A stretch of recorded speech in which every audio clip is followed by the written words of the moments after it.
o vídeo já vai começar, mas antes, não se esqueça de se inscrever e ativar as notificações.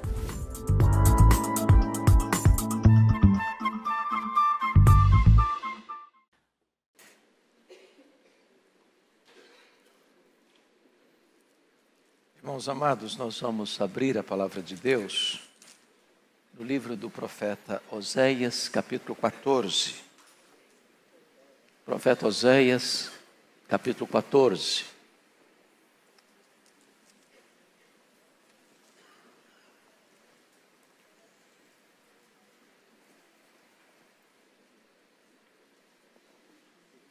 Oséias 14, versos de 1 até o verso 7. Volta, ó Israel, para o Senhor teu Deus, porque pelos teus pecados estais caído. Tende convosco palavras de arrependimento e convertei-vos ao Senhor. Dizei-lhe, perdoa toda iniquidade, aceita o que é bom, e em vez de novilhos, os sacrifícios dos nossos lábios. A Síria já não nos salvará. Não iremos montados em cavalos e não mais diremos a obra das nossas mãos, tu és o nosso Deus. Por ti o órfão alcançará misericórdia. Curarei a sua infidelidade. Eu de mim mesmo os amarei, porque a minha ira se apartou deles.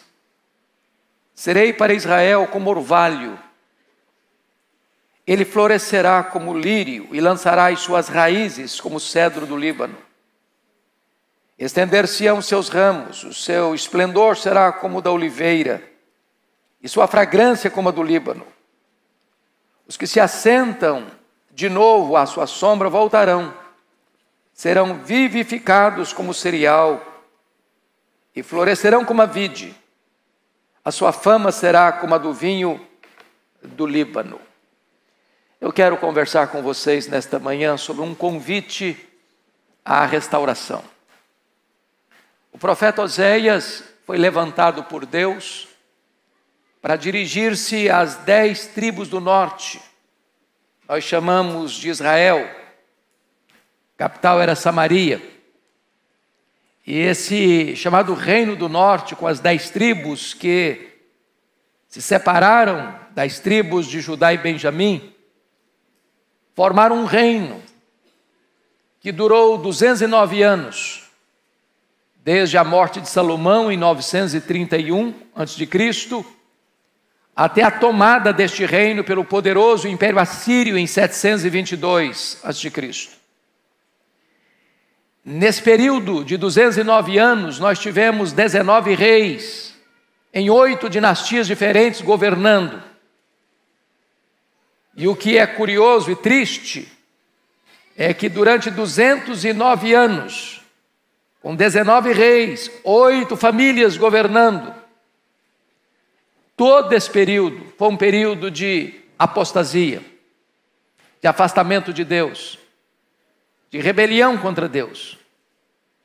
Deus tinha levantado profetas, mensageiros, mas o povo estava com o coração endurecido, com os ouvidos tapados à voz de Deus. Agora Deus levanta o profeta Oséias para que não apenas falasse ao povo, mas representasse diante do povo o amor de Deus. E o profeta Oséias traz uma mensagem de juízo à nação. A nação que buscar abrigo debaixo das asas das grandes potências econômicas da época, que era a Síria no norte e o Egito no sul.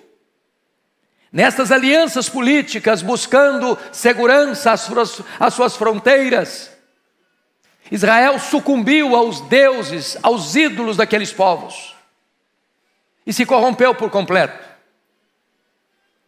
Quando a coisa apertava e apertava demais, o povo se voltava para Deus, mas era uma volta rasa, epidérmica, superficial. Então logo as coisas melhoravam, assodadamente eles retornavam para o pecado. Mas o profeta, diante destas nuvens pardacentas, diante desses vagalhões de condenação, ele encerra tratando de graça e tratando de restauração, porque a graça brilha através das nuvens ameaçadoras do juízo. E aqui tem para nós um convite à restauração, e eu peço que você, com a Bíblia aberta comigo no texto, possamos olhar algumas lições desta passagem. Em primeiro lugar, um chamado urgente à restauração. Veja comigo, por favor, o verso 1. Volta, ó Israel, para o Senhor, teu Deus, porque pelos teus pecados estás caído. A primeira coisa que você nota aqui é o autor do chamado. Volta, ó Israel, para o Senhor, teu Deus. Em outras palavras, é o Deus ultrajado, é o Deus abandonado, é quem toma a iniciativa de convocar o povo a voltar-se para Ele. É o ofendido que procura o ofensor. É o Deus desprezado e trocado pelos ídolos. É que está chamando o seu povo para uma volta para Ele. E notem vocês que Deus não é apenas o autor do chamado, Deus é o destino da volta. Porque vejam, volta, ó Israel, não para a religiosidade, não para os rituais, não para as festas religiosas. Volta, ó Israel, para o Senhor teu Deus. Ele é o autor do chamado e Ele é o endereço da volta. É possível às vezes, meus irmãos, nós voltarmos para estruturas, voltarmos para os rituais, voltarmos para as liturgias, voltarmos para o exterior, voltarmos para o aparato, sem nos voltarmos de fato para Deus. E Deus está mostrando aqui a necessidade de uma volta pessoal para Ele, o Deus da aliança. Mas em segundo lugar, quem é o destinatário desse convite? O verso 1 diz, volta, ó Israel. Ele não está fazendo uma convocação às nações pagãs, ele não está fazendo uma convocação aos povos gentílicos na época que não conheciam a Deus. Ele está se dirigindo ao seu povo, ele está se dirigindo, diríamos nós hoje, à sua igreja. Somos nós que devemos nos voltar para Deus. Também nós às vezes nos desviamos, nos afastamos, ou transformamos a nossa vida espiritual num ritualismo apenas seco, árido, sem mexer com a nossa alma. E o Senhor está nos convocando e nos chamando hoje para nós nos voltarmos para Ele, para nós nos rendermos a Ele, para nós buscarmos em primeiro lugar a Ele, porque é só Ele que pode restaurar a nossa vida. Mas em terceiro lugar, aqui há também uma razão para este convite, e a razão está no versículo 1. Volta, ó Israel, para o Senhor teu Deus, porque pelos teus pecados estás caído. Meus amados, o problema da nação é que havia uma queda política, porque estavam buscando abrigo e segurança, ora na Síria, ora no Egito. Havia um problema moral, porque o povo estava assodadamente vivendo o pecado, se prostituindo moral e espiritualmente. Terceiro, havia uma necessidade de volta espiritual, porque o povo estava se prostrando diante dos ídolos, dos povos. E às vezes, aqui o pastor Arival tratou conosco na escola dominical domingo passado, sobre os 10 mandamentos, e há duas maneiras erradas que o povo às vezes fazia. Primeiro é quando a pessoa adora um ídolo pagão e substitui Deus por esse ídolo. A segunda maneira é quando o povo quer fazer um ídolo para ser o veículo da sua adoração ao Deus verdadeiro. E às vezes Israel comete os dois erros, ora adorando os ídolos dos povos, ora fazendo um ídolo e querendo fazer deste ídolo um instrumento, uma ponte de acesso a Deus. Então Israel estava caído por causa do seu pecado. Deus aqui é o marido que foi abandonado e Deus é o pai que foi desprezado. E agora o Senhor está clamando esse povo a voltar, porque ele está caído. Porque o pecado derruba, o pecado enfraquece, o pecado tira a força e o vigor. O pecado tira o apetite espiritual, gera cansaço, fraqueza e então a prostração. E Deus está dizendo: volta, ó Israel, para o Senhor teu Deus, porque pelos teus pecados estás caído. Então, amados irmãos, vamos ver agora, já que tem essa convocação para restauração, para a volta para Deus, o segundo ponto é: qual é a condição que Deus estabelece para essa restauração? O que Deus requer do seu povo? Em primeiro lugar, confira comigo o verso 2, a parte A. Tende convosco palavras de arrependimento e convertei-vos ao Senhor. Ou seja, a primeira coisa que Deus requer do seu povo é arrependimento. Não tem volta sem arrependimento. Porque a grande pergunta é: voltar como? Voltar por quê? Que razão eu preciso ter para voltar para Deus? Eu não estou me sentindo longe de Deus. E esse é o estágio pior. É quando a pessoa está longe de Deus e acha que está tudo bem. É a situação de Laodiceia: estou rico e abastado e não preciso de coisa nenhuma. Ou é o engano de Sardes: eu estou viva e o Senhor, olha, não, está morta. É quando você acha que a sua vida está bem, você está com saúde, você tem família, você tem trabalho, você tem prosperidade, está tudo bem na sua casa, parece que as coisas estão indo muito bem, mas você substituiu Deus pelas bênçãos de Deus, está feliz com as bênçãos de Deus, mas não está lembrando mais de Deus. Deus já não é mais o primeiro lugar, Deus já não é mais a razão da sua vida, você já não vive mais com Ele, para a glória dEle, em sintonia com Ele, e o Senhor está dizendo: a primeira coisa que eu exijo de você, para você voltar, você precisa se arrepender. E arrependimento é mudança de mente, arrependimento é tristeza pelo pecado, e arrependimento é virar as costas para o pecado e voltar-se para Deus. Mas a segunda coisa que Deus exige é um pedido de perdão e um acerto de vida. Olha a parte B do versículo 2: dizei-lhe, perdoa toda iniquidade, aceita o que é bom, e em vez de novilhos, os sacrifícios dos nossos lábios. Vamos entender a primeira coisa aqui: perdoa toda iniquidade e aceita o que é bom. Amados irmãos, a iniquidade é aquilo que é sujo, que polui, que contamina. E o texto está mostrando para nós, ele não quer um perdão parcial, perdoa toda a iniquidade. Toda a iniquidade. Às vezes nós somos seletivos: bom, eu não faço isso, eu não faço aquilo, eu não faço aquilo outro, e se justifica: mas eu sou melhor que o fulano pelo menos faz isso e aquilo, e eu não faço.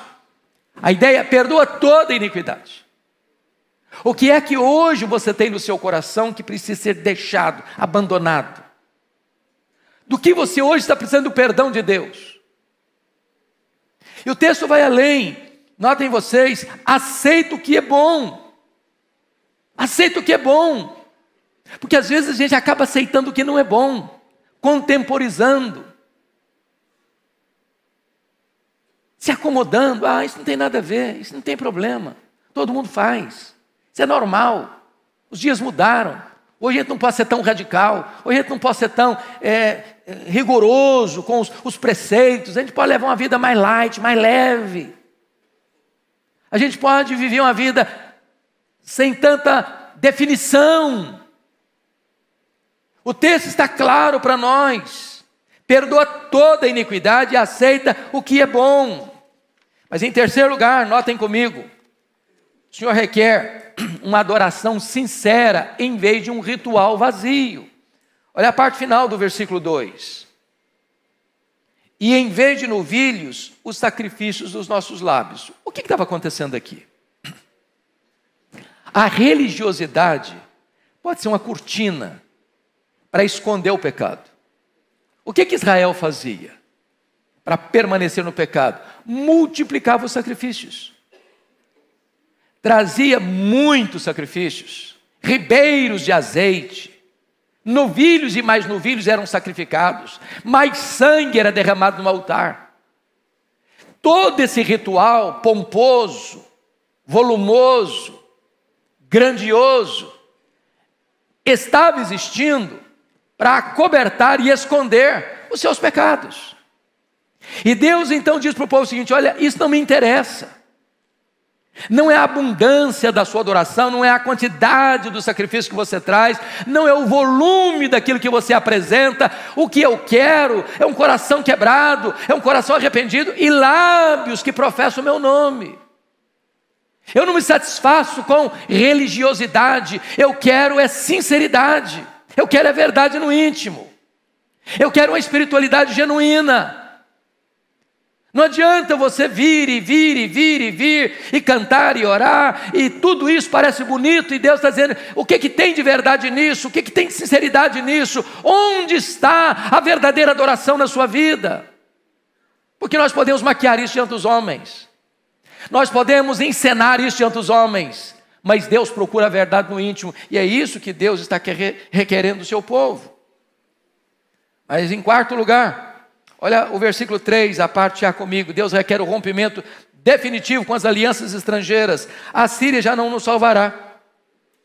Não iremos montados em cavalos, e no mais diremos a obra das nossas mãos: tu és o nosso Deus, por ti o órfão alcançará a misericórdia. Então, o que ele está querendo dizer com isso? A Síria já não nos salvará.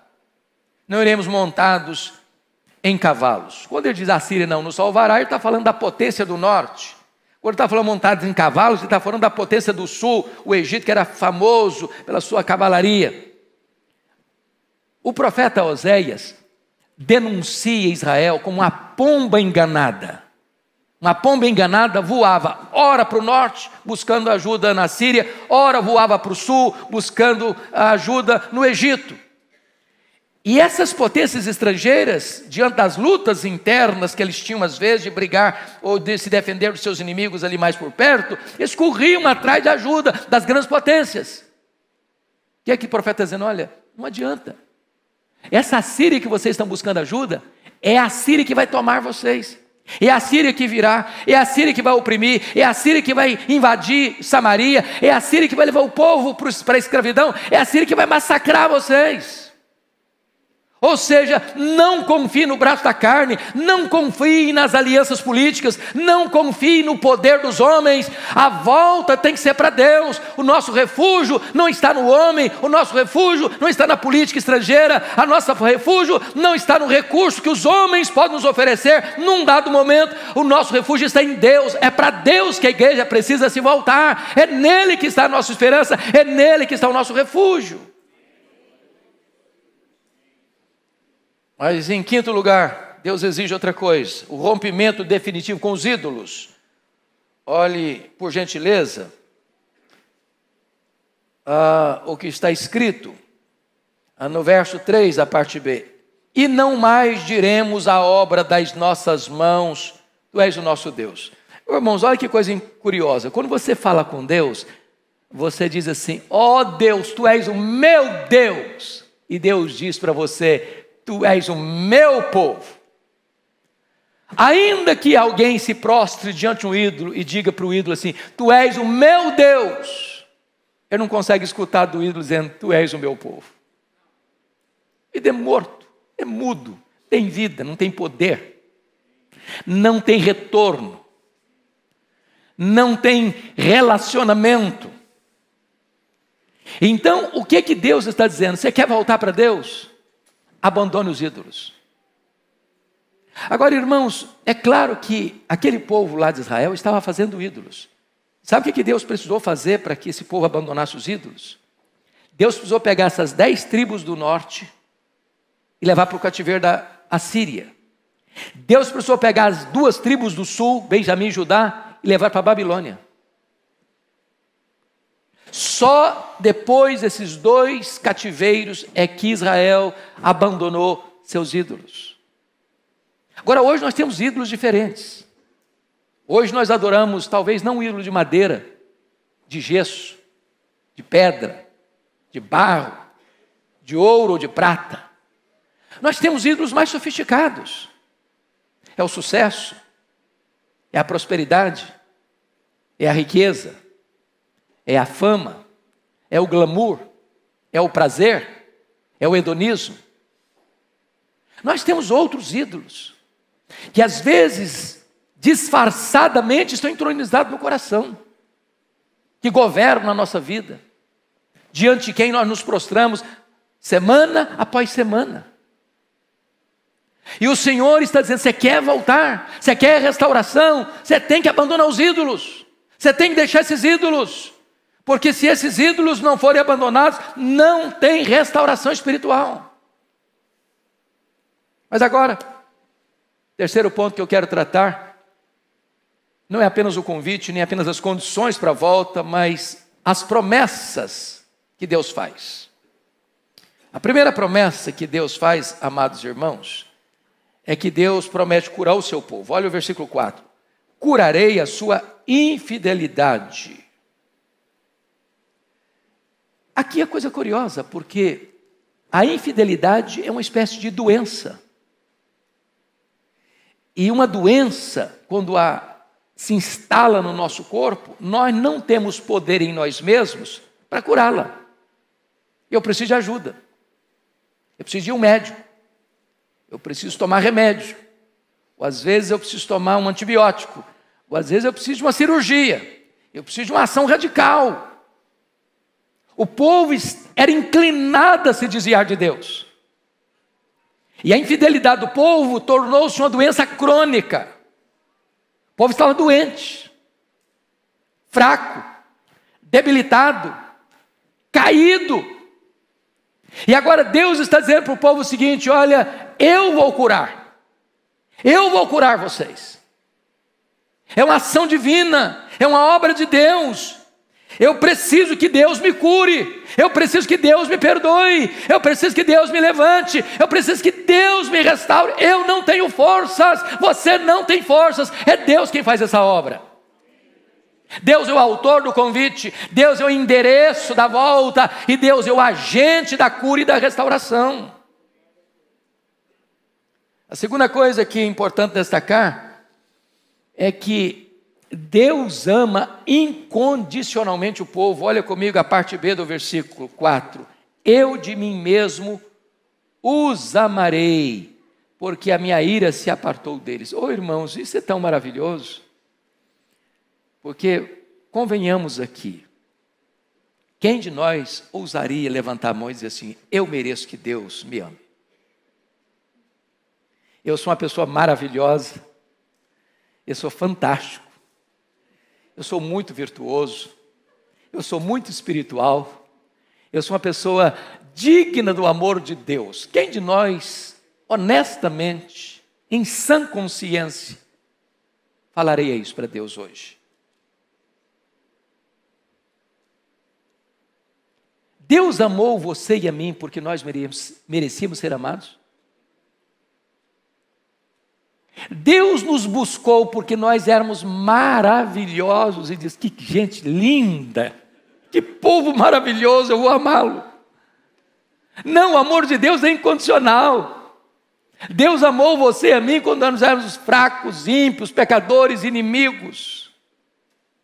A causa do amor de Deus para nos curar e nos restaurar nessa manhã não está em nós, está nele. Ele é o Deus que ama, porque Ele é amor. Louvado seja Deus, e aqui está a nossa esperança, irmãos. Quanto mais perto de Deus você chega, mais você tem consciência que você é indigno, que você não merece nada, que você merece a ira, mas Deus ama você, Deus restaura você, Deus perdoa você, Deus cura você, Deus levanta você, Deus usa você para o louvor da sua glória. Mas em terceiro lugar, Deus é a fonte da restauração do seu povo. Olha comigo, por favor, o versículo 5. Serei para Israel como orvalho. Oh, que figura linda! Serei para Israel como orvalho. Ele está querendo dizer o seguinte, olha, eu vou ser para o meu povo o remédio da cura. Eu vou ser para o meu povo o médico que cura, e vou ser para o meu povo o remédio da cura. Porque a ideia aqui, irmãos, de orvalho, é uma ideia muito curiosa e muito bonita. Primeiro, porque você precisa entender que essa região, em grande parte, é uma região de deserto. muito mais do que o sertão do Brasil, que enfrenta um clima árido e pouca chuva e pouca água. Israel é mais complexo ainda. Então, o orvalho é uma figura que eles entendiam muito bem. Talvez nós aqui que temos abundância de água, não valorizemos tanto a ideia do orvalho. Mas vamos pensar no orvalho comigo. Deus, eu serei como orvalho. A primeira coisa do orvalho, diferente da chuva, é que o orvalho vem sem alarde. Quando vai uma chuva, sobretudo uma chuva torrencial, ela é precedida de quê? De relâmpagos, de trovões, de nuvens densas. Ela é previsível. Você diz, vai chover. E chove. Mas o orvalho cai sem alarde. Sabe o que significa isso? Deus é o Deus que vem na sua, na minha vida e nos restaura, sem tocar trombetas, no silêncio, sem que haja um alarde. É isso que Deus quer, pode e há de fazer nesta manhã, na sua vida, na minha vida, trazendo restauração. Você veio para cá talvez com o coração amassado, com a alma aflita, perturbada, e nesta manhã Deus está aqui dizendo, eu vou ser para você como orvalho, eu vou restaurar a sua vida, eu vou renovar o seu coração. Segundo lugar, diferente da chuva, o orvalho cai toda noite, toda noite, toda noite. Sabe o que significa isso? Nas horas mais escuras da vida, mais sombrias da alma, quando você está no vale mais seco da sua vida, quando você está passando a circunstância mais difícil e dolorosa da sua vida, nessa hora que parece que todas as esperanças se esvaem, Deus vem dizer, eu vou restaurar você, eu vou botar você de pé, eu vou curar você, eu vou abençoar você, eu vou restaurar você, eu vou ser como esse orvalho na sua vida.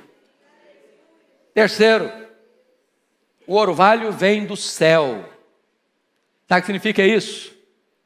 A nossa cura não vem da terra, não emana do homem, não é fruto de um decreto humano.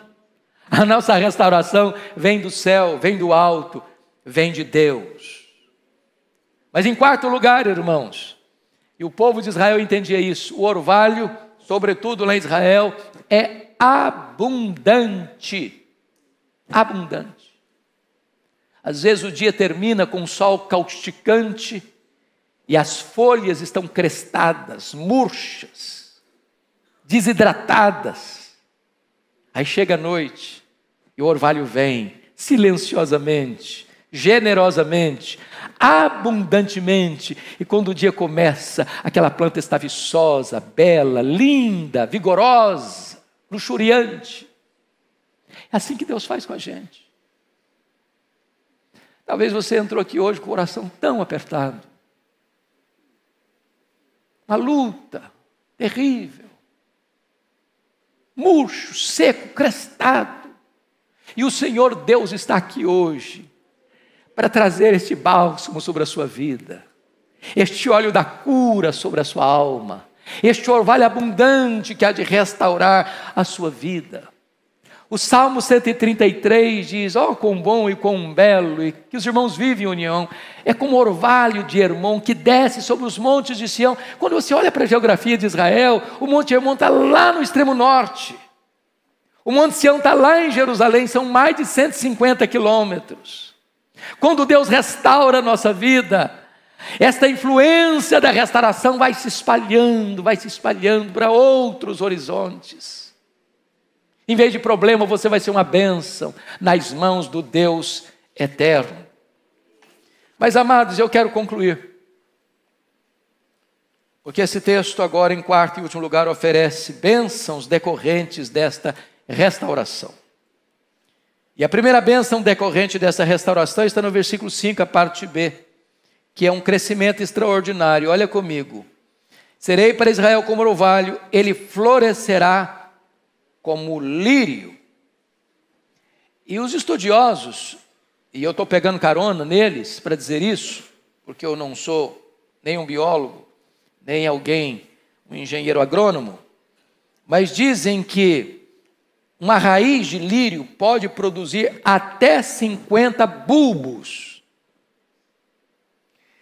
Ele tem uma capacidade de reprodução extraordinária. Ele cresce de uma maneira exponencial. E o que o texto está dizendo é que quando Deus restaura a nossa vida, nós vamos ter um crescimento extraordinário. Talvez você tenha crescido tão pouco.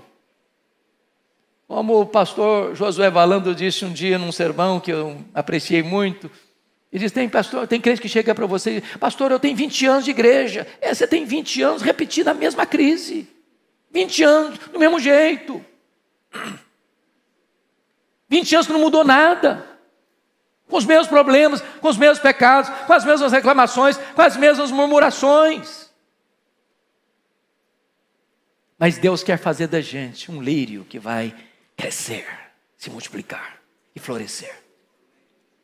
Mas além de crescimento, notem comigo, em segundo lugar, ele trata de estabilidade inabalável. Porque o verso 5, na parte C, diz: e lançará suas raízes como o cedro do Líbano. Ele está falando não apenas de crescimento vertical, mas de crescimento horizontal, porque o cedro do Líbano, árvores frondosas, cujas cabeleiras esvoaçavam pelo soprar do vento, e os cedros não se abatiam e não sucumbiam aos vendavais, porque tinham raízes profundas, fincadas no chão. E Deus está dizendo que quando Ele restaura, Ele dá crescimento, Ele dá estabilidade, firmeza. Mas em terceiro lugar, Deus promete esplendor constante. Olha comigo o verso 6. Estender-se-ão seus ramos, o seu esplendor será como o da oliveira, e a sua fragrância como do Líbano. Olha que coisa fantástica esse esplendor. Porque você não tem apenas a pureza do lírio, a durabilidade do cedro, você tem também o aspecto belo e frutífero da oliveira. Você vai a Israel e você vai no jardim do Getsêmani, e tem algumas oliveiras lá que dizem os estudiosos que elas devem ser contemporâneas do próprio Senhor Jesus, 2000 anos. Ela nasce, ela morre e ela ressuscita. E aí o tronco está velho e carcomido, de dentro daquele tronco velho e carcomido, você vê brotar um broto e um ramozinho, e ali vira uma outra oliveira, e ela cresce, e ela amadurece, e parece que ela morre, e brota outra, e brota outra, e brota outra, e Deus está prometendo para nós essa bênção do esplendor constante, do fruto contínuo. Mais do que isso, o verso ainda 6 diz que vamos ter a fragrância do Líbano. O Líbano era um lugar onde tinha as florestas mais luxuriantes, as árvores mais bonitas, a madeira mais nobre, com seu perfume embriagador. E Deus está dizendo que o seu povo vai ser como que esse perfume de Cristo, que vai espalhar a fragrância de Deus por onde Ele passar. Louvado seja o Senhor. Mas finalmente, em quinto e último lugar, para encerrar, a igreja vai ser não um lugar de gente doente, prostrada, caída, mas a igreja vai ser um abrigo para os cansados. Olha o verso 7 comigo. Você pode ler em voz alta o verso 7 comigo? Vamos juntos? Os que se assentam de novo à sua sombra voltarão, serão vivificados como o cedro, e florescerão como a vide, a sua fama será como do vinho do Líbano. Oh, amados irmãos, que figura preciosíssima. Tem muita gente cansada. Pensa em São Paulo, 20 milhões de pessoas. Vocês imaginam quanta gente aflita, desesperada, pensando em suicídio, se drogando, se prostituindo, se prostrando diante dos deuses falsos, não acreditando em Deus, gente amassada pela vida.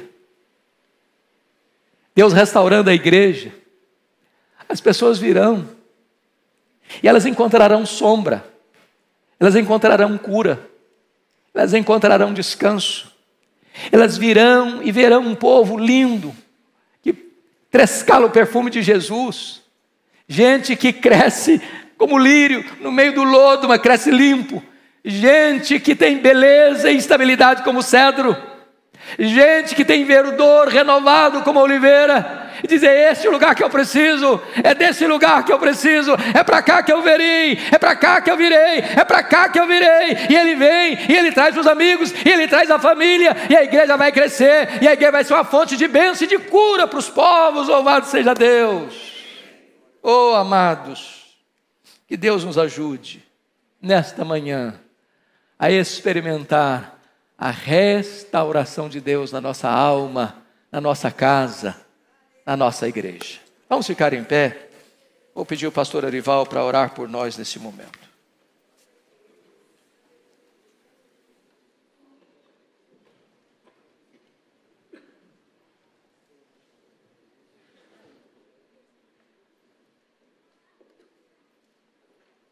Vamos fechar os olhos. Quem entendeu que essa mensagem foi para você nessa manhã, levanta a mão. Amém. Senhor Deus, com as mãos levantadas, com o nosso coração voltado para Ti, cura-nos nesta manhã. Cura-nos da nossa infidelidade. Levanta-nos do nosso abatimento. Tira-nos, ó Deus, dessas prisões mentais, emocionais, espirituais. Liberta a nossa alma nessa manhã, Senhor. Que essa promessa do Senhor se cumpra na nossa vida, que o Senhor seja orvalho para cada coração aqui nessa manhã. Que haja alegria, que haja quebrantamento, que haja renovação, que haja recomeço aqui nesta manhã, Senhor. Que o Teu Santo Espírito possa operar de forma irresistível, poderosa, trazendo restauração na minha vida, na vida de cada pessoa que está aqui, Senhor. Faz isso, Senhor, por amor do Teu nome. Faz isso motivado pelo Teu amor incondicional. Não há força em nós, não há motivo em nós. Quantas vezes nós já frustramos, nós traímos o Senhor. Mas o Senhor é misericordioso. E a Tua palavra é de graça nessa manhã. Faz isso, Senhor. Em nome de Jesus, para a glória de Jesus. E para o nosso bem-estar espiritual. Nós oramos em nome de Jesus. Amém, Senhor. Amém.